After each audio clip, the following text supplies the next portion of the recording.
and it was really just very specific on ESG Labs.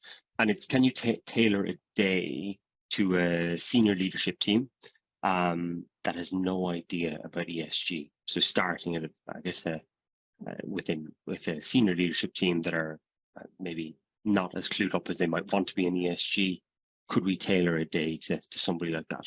We've almost completed the kind of ESG workshop agenda, but one of the big adaptations that we've made to it in the last couple of weeks is, at the beginning, a huge element of it is level setting understanding of what ESG is.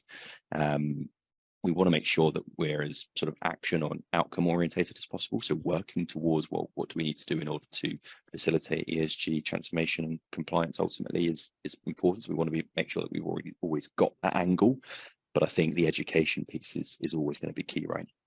Yep, I agree 100%. And I also would say that we can kind of fashion the ESG labs to the level of participants. So if we're talking to a C-suite audience and we are really commanding the attention of company leadership, we're going to keep the level of discourse at a very high level strategic place so that we're gathering as much information from that level of leader as possible.